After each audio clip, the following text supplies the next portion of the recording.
Yo, what's up, everybody? This is Seabass from Rockin With Seabass, and we got a few people already tuning in right now. Hey, Chandler, how's it going, man? Yep, back in black. Well, back in the tie, white shirt and tie. It's good to hear from you, my good sir. So today we are going to have a very special guest. Her name is Deborah Bonham, who is the sister of John Bonham. That's right, the drummer of Led Zeppelin. Yes, she will be here, and we're going to talk about their new album, an album called Bonham Bullick. It's their self-titled album, which will come out in April 29th. It's basically a album full of blues covers from legendary blues artists.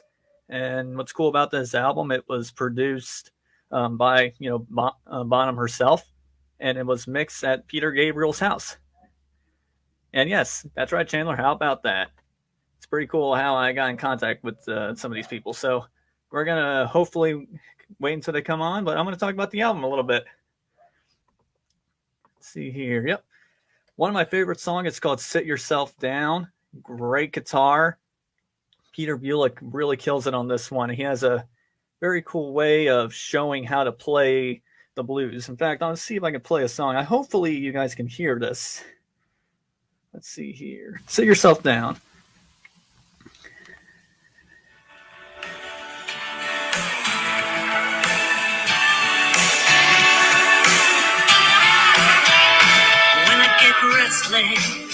What can I do?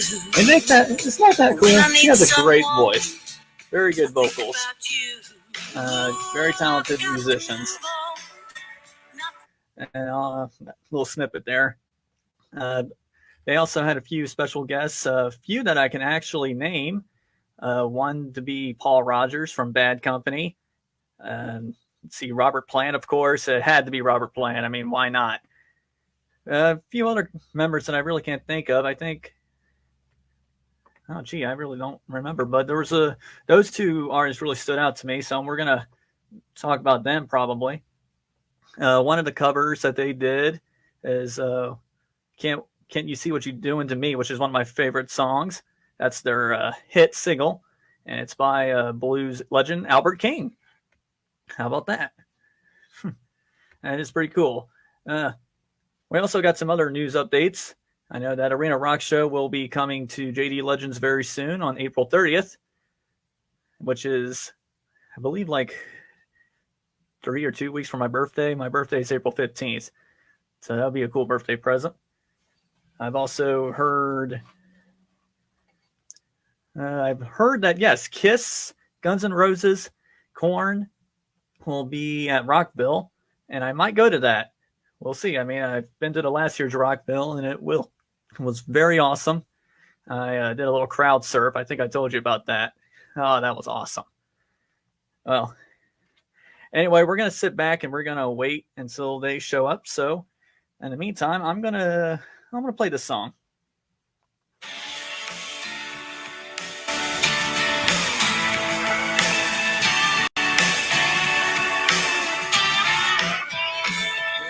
Restless, what can I do? When I need someone, I think about you. I've got to move on, not fade away. I'm only just growing a little each day. Hold it, I got to quit this running around. I'm never gonna read these blues. I got to find somebody to love me, to slow me down. One time, sit yourself down, take a look around. Sit yourself down, take a look around. You gotta sit yourself down, take a look around.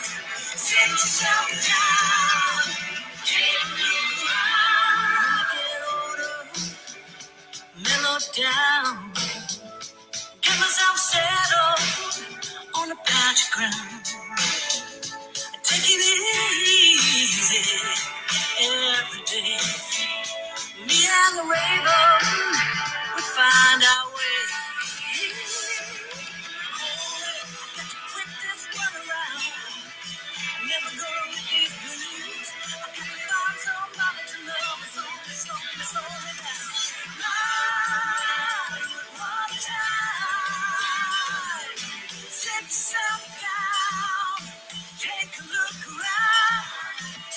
yourself down. Take a look around. You got to sit yourself down. Take a look around. Sit yourself down. Take a look around.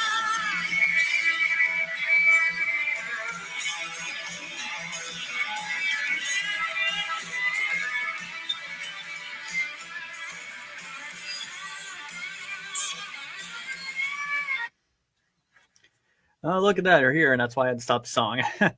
Oh, it's like, I'm so sorry. I've just realized we're so late. I'm so sorry. oh, you're good, guys. It's quite good. I was playing one of your guys' hit songs off the new album. Fantastic. Well, it's good to hear you think it might be a hit. Well, I mean, that's what I was looking up, and I was like, oh, that's a signal. It's a good song. In fact, I enjoy your guys' new album very much. Oh, well, thank you. Thank you, Sebastian. Thank you for having us on the show. Oh, definitely. Is okay? Oh, yes, I hear you guys loud and clear. Do you guys hear me? Yeah. Yeah. Gotcha. All right. All right. So what have you guys been doing lately other than the album? The album. Just getting the PR going and everything. What are you doing there? I'm trying to get a good angle here for you. Oh, there you go. There you go. Okay. We did a few shows. Did a few shows last month. We had like sort of springboarded out of all the restrictions of not being able to play, and we had 2 festivals within a week last month.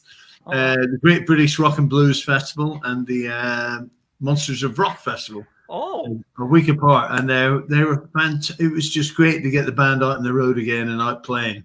Yeah. And of course, this time we got the new set. We got a bunch of new songs from the new album that we're so we're out of our, I say, comfort zone, but we were pretty comfortable doing the new stuff. But it was stretched us a bit. We had to think a bit.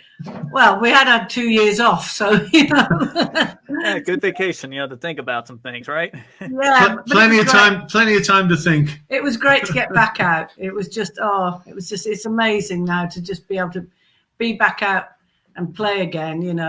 After the 2 years of COVID, it's just brilliant now. So yeah, so we did the 2 shows and it was fantastic, wasn't it? Yeah, really fantastic. Good fun. Met a bunch of people. It was just such a great feeling. Everybody backstage, everybody in front of the stage, and we mixed quite a lot with the audience and stuff. So it was just lovely to be back in that big musical family.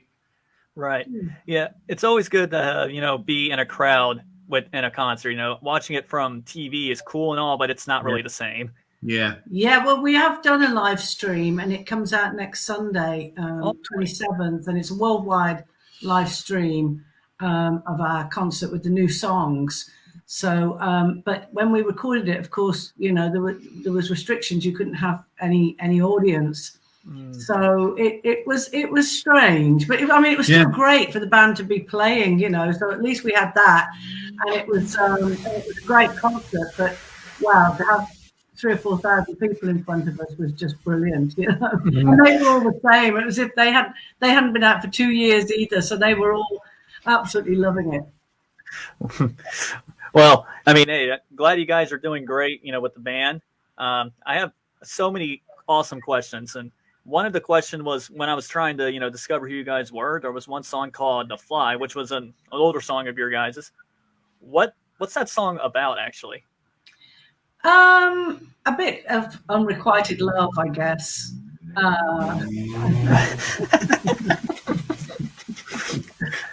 Good job. It's unrequited love. It's it's me and Brad Pitt.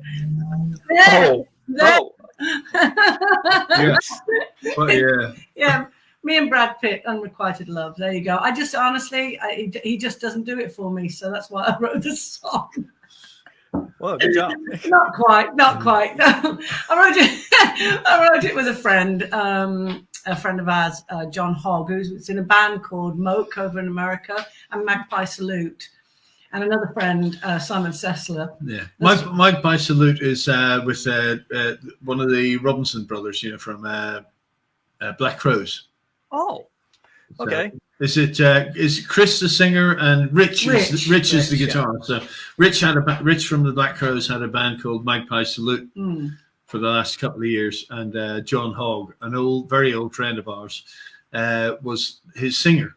So we wrote a couple of songs on that Spirit album, and in actual fact, on the new album, he's doing BVs as well for us. So, but we wrote Fly together, and I mean, it's just, you know, it's one of those lyrics about you're just gonna, no matter what life's thrown at you, you're just gonna get out there and you're gonna fly. You know, nothing's gonna hold you back, because, you know, that's what we're here to do, to enjoy it and do the best we can. So it's that sort of lyric, you know. Nothing to do with Brad Pitt. Well, that's good. Oh man! And then we thought we could sell it to an airline company and then retire. Yeah, that would be quite good. Maybe Emirates or American Airlines, of course. American Airlines. Oh yeah, the American Airlines have to take it. They'll take everything. Yeah. They should bring us over there as well. Use our song and have us, you know, flying with them. Even if they just fly us over to play, that's great. Yeah, why not? Why not? Well, and then of course now I got to get to the new album. You guys did a great job with this album. The one song, well, there's a lot of songs that stood out to me, but one is you know, Can't You See What You're Doing to Me, which is the hit single, which what I've heard. It's by Albert King. What made you want to do this song? It was when we were finding songs, trying to find songs that we were going to do. A very close friend of ours, Mr. Roy Williams. Roy was Robert Plant's tour manager and sound engineer. He was tour manager and front of house sound engineer as well. And Roy is a song person. You know, he just had his record collection was just huge. And so he sent me a few CDs of songs, you know, and this one particularly stood out to me. Unfortunately, he passed away in April 2020, but I just thought, no, I really want to do this. And he never got to hear the finished thing, No. but a bunch of the songs are suggested by him, and he never got to hear the. So, It's sad, but- you know, the song, it's an amazing song. I mean, Albert King, you know, absolutely an amazing guitarist. And guitar wise, Albert King would do some strange bends beyond the realms of what your normal guy would bend a string, and so you know, you try and make your guitar talk, Right. Albert King, so of course it was. I kind of enjoyed having a little bit of a interpretation of that, but trying to make it a bit different because Albert's done it. So yeah, we had to find a way of doing the song. You know, it's quite different to the original, so we had so we had to find a way that was us. I think whenever you do other people's songs, you've got to interpret them in your own way, but with a big tip of the hat to the and a big to the legend that did the song originally. Right. A big load of respect to the original players and writers as well. So it is really challenging, you know. We found the way to do it. Yeah, so. the challenge was making the song sound interesting and cool without straight copy or outside of the original, because. Not that anyone thinks it can do the original any better. It's that kind of thing. Let's go sideways or different, and Right. Yeah, and let's see if we can make it a different.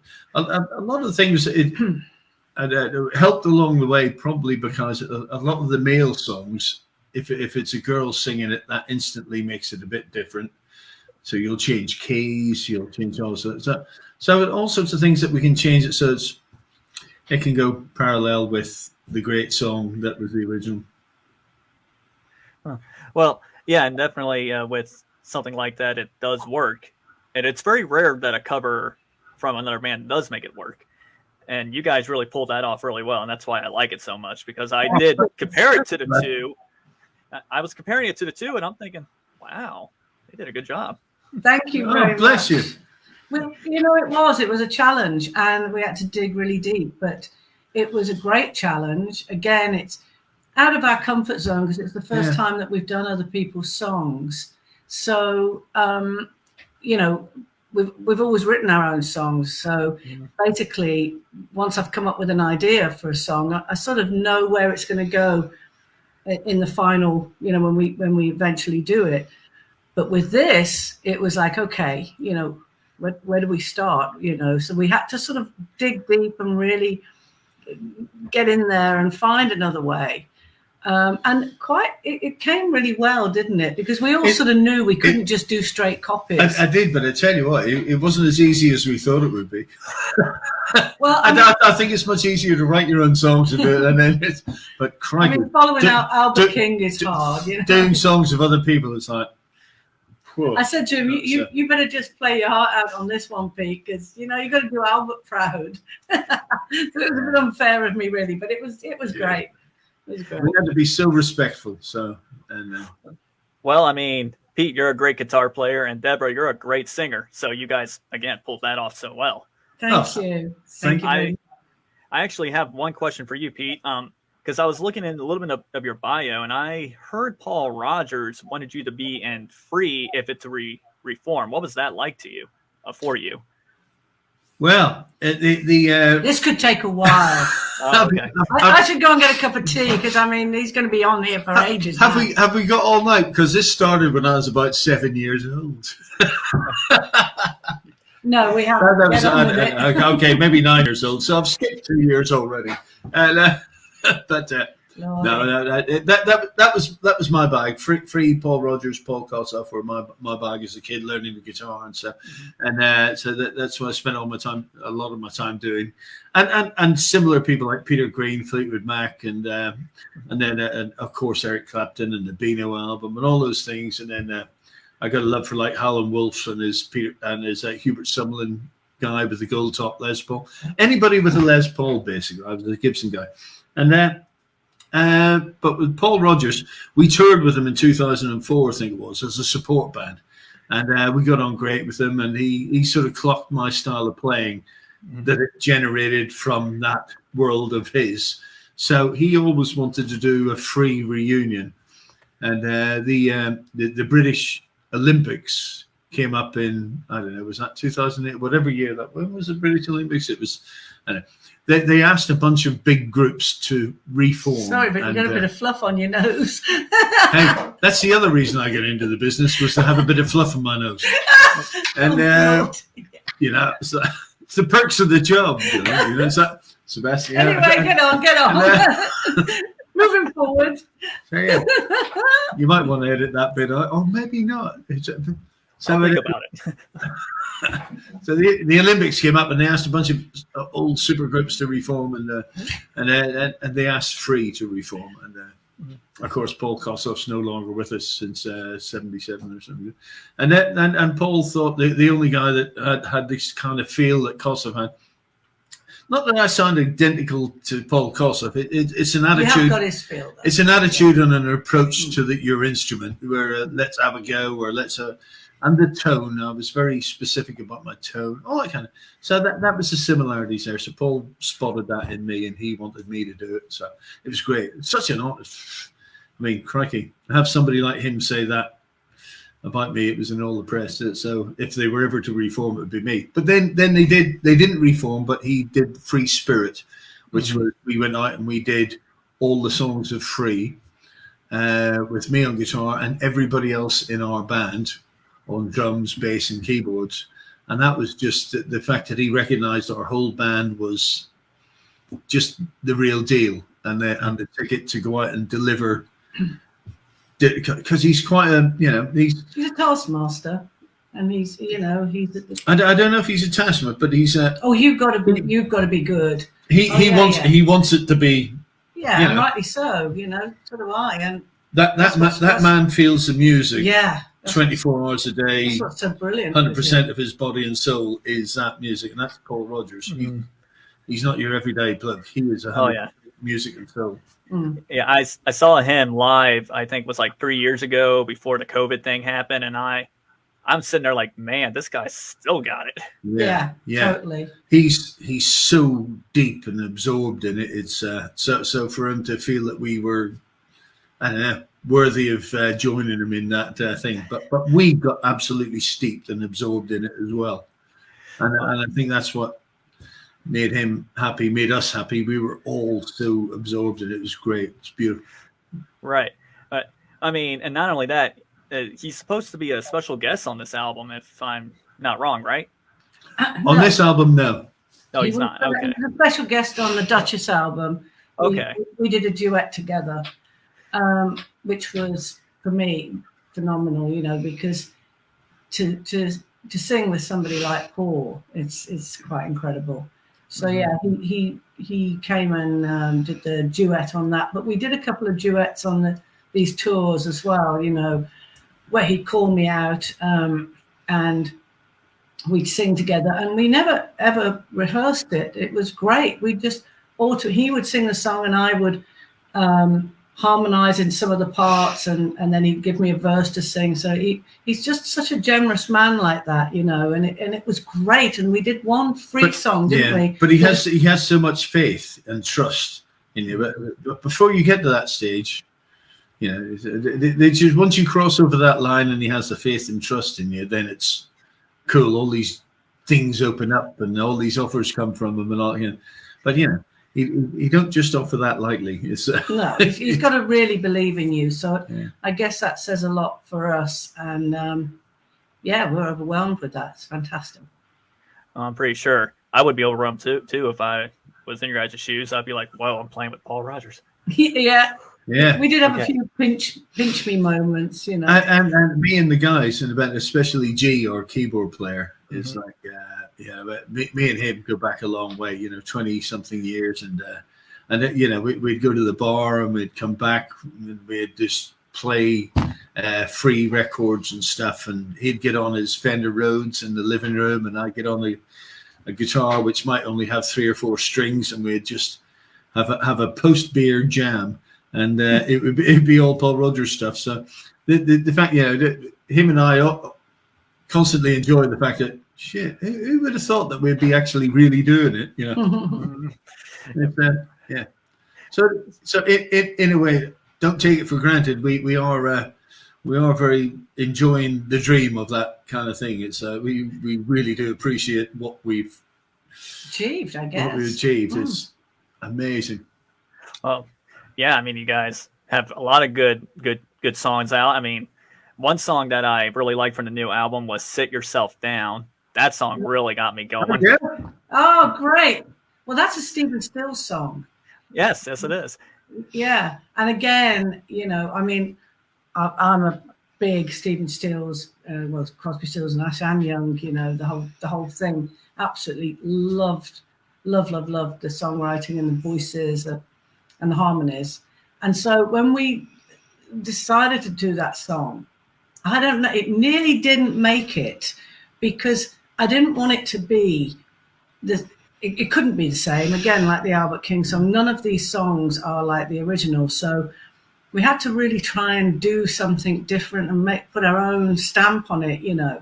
And it was tough because it's the tempo of the song, everything about it, it works the way Stephen wrote it and the way he performs it. So it was really hard. And I kept thinking, I don't know. And then we sort of hit on it, didn't we? And it was the congas. I had an inspired moment of congas. And as soon as the congas went on it, that was it. I was away. So I was talking to you about that. That's great. Well, I'm really glad you like that because it nearly didn't make it, and now I think it's one of the best songs on there. So yeah, I think it's one of the best. Wow, look at that. We did a festival. We did a festival in Ireland, where I'm from, in Belfast, and years ago, and they because I got the long hair and play Les Paul and all that kind of thing, they decided to call me Belfast's answer to Neil Young. So oh wow, that was. So it was nice to like. The accolades are just flowing for you tonight, aren't they? Really? Well, even if it's me, I'm the only one telling them. No, it's true. It's true. Anyway, Deb was so upset that they mentioned me that she got a teacup made, and it said Belfast's answer to Neil Young on the cup. So I had being upset. That was me being happy for you. Just in case anybody had never heard of this, I got you a mug, I had cap the mug and a T-shirt. saying, and a cap, and a T-shirt, and a T-shirt, yeah. Just in case you didn't. Pete Bullick, Belfast Answer to Neil Young. He's moved on since that now, though. It's, do you know I played with Paul Rogers? So That's not necessarily moving on. It could be moving sideways. So we had to get him that T-shirt as well. You know I played with Paul Rogers. Everybody he meets goes, yeah, Pete. Yeah. I've got so many me T-shirts. T-shirts are me. I'll take the T-shirts. I'll take it. Sure. I was going to do a prog band. I do a prog band called T-shirts of Me. Yeah, that's not a bad name. So, yeah. I'll take that name anytime. Talk about shirts here. You heard it here first. He's going to make a prog band. Wow, that's the first I know about it. But there you go. Well, that means I can do longer solos instead of you saying, "Shut up, that's enough." That actually doesn't happen. I know. I'm pretty sure it doesn't. So, well, and of course, another good song I really like from the album was "I'll Get Along." Can you tell me a little bit more about this one? That is an Ann Peebles song, and I'm again always been a huge fan of Ann. In fact, when I first wanted to try out singing, I went over to Robert Plant's studio. He had a little home studio. I mean, I'm going back a lot of years ago. And he said, have a listen to this. And he gave me Ann Peebles' album, Can't Stand the Rain. And I was just blown away by her from then. I was about sort of 17, 18, something like that. And so I've always loved this song. And again, it was finding another way to do it and to give it this more sort of little feety type of groove, that type of thing. That's what was in the back of my mind, that sort of style. And it so happens that the Hammond player on some of the other tracks, not particularly on that one, but on the other tracks, is a guy called Paul Brown. Brother Paul, as he's known as, and he was Ann Peebles' Hammond player, keyboard player, together with Bobby Rush, blues Grammy Award winning Bobby Rush, just amazing. So he came and joined us on the album. It was. I'm glad you like that one too, because I love that song. The Ann Peebles connection went on further than that, because we ended up with Jerry Shirley on drums with us from about 2002 to 2010 or 2008. Jerry Shirley was the drummer with Humble Pie. And Humble Pie with Steve Marriott did a version of Can't Stand the Rain. Oh, yeah. Of course he did. And Deborah did a version of Can't Stand the Rain on the Old Hyde album, and also at the Steve Marriott Memorial Concert. No, I didn't. I did Black Coffee. That's true. And he did Black Coffee as well. He did Can't Stand the Rain and Black Coffee. Yeah. So he ended up with us for a period of time as well. And then Ann Peebles came over to the UK with her producer, keyboard player Paul Brown, and they did a big show in the Barbican in London. And we all got to meet, and they stayed on for about 2 or 3 weeks. Well, they'd heard in our house, and we recorded a version of it, and we did a couple of live shows together. They'd heard the version I did at the Steve Marriott Memorial. There was a memorial held in London for him, and I got up and sang that. And they'd heard it over in America, and then they came and stayed at our house, and we did a version of it. So can you imagine that?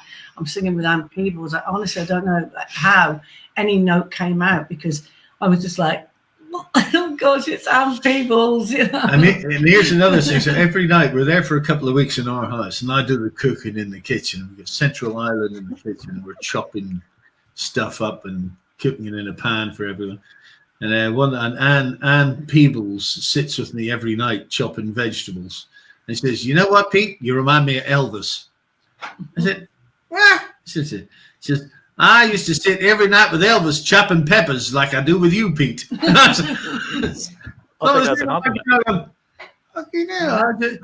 just been compared to Elvis.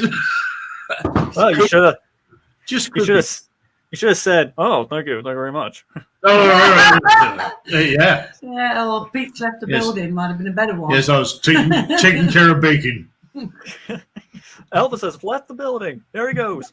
He's alive after all these years. Well, okay. So on a side note here, like, how did you guys like form this band that you guys been around for quite a bit? So like, how long have you guys done this in?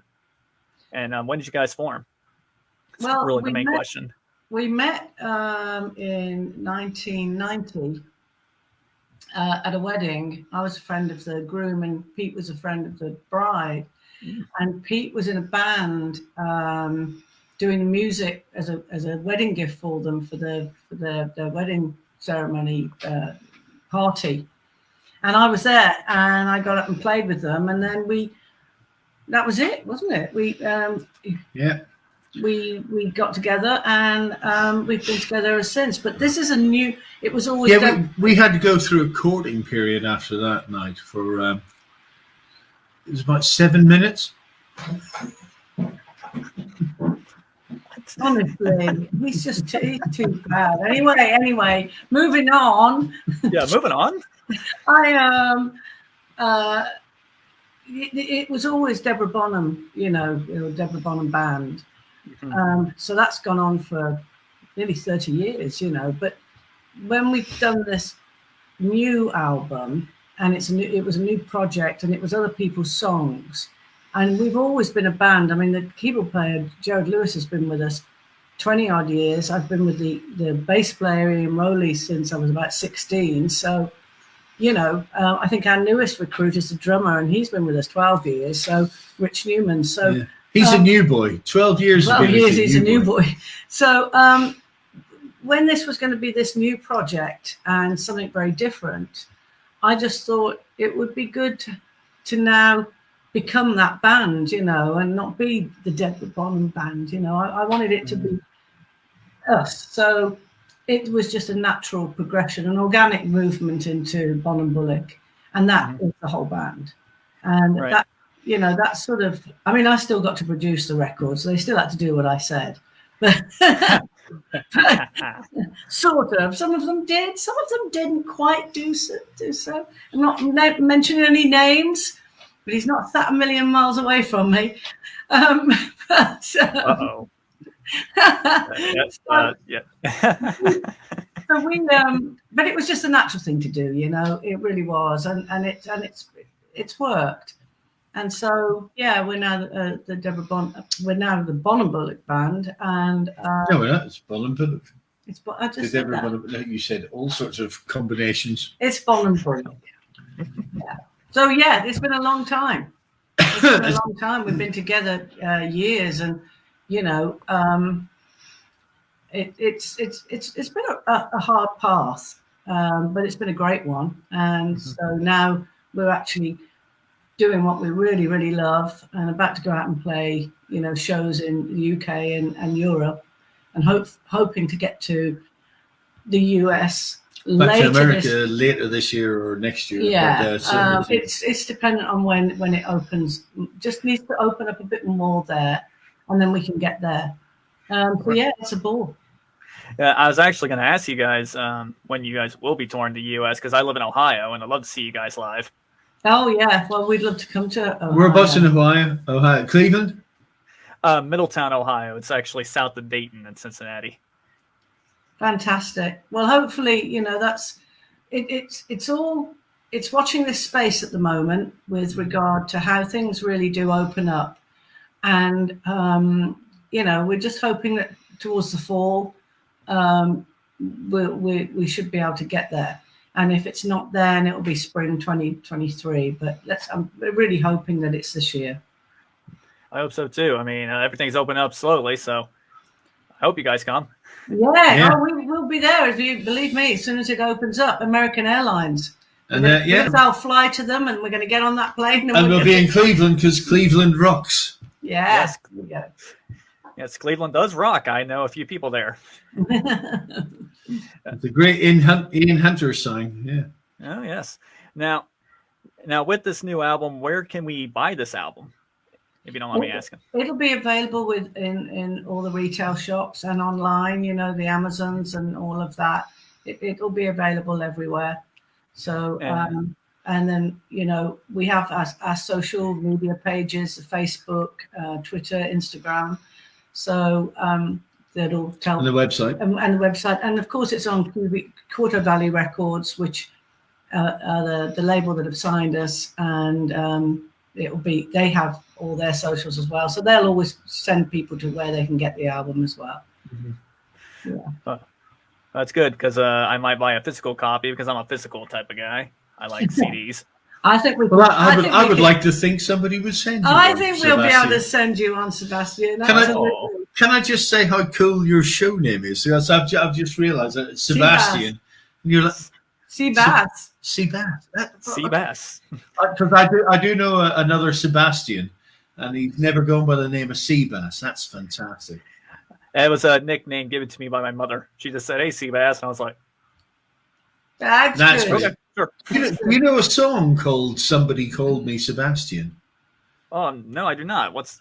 Check that out. A guy called Steve Harley and Cockney Rebel. Oh, okay. It's on an album called "Best Years of Our Lives." It's "Somebody Called Me Sebastian." Okay.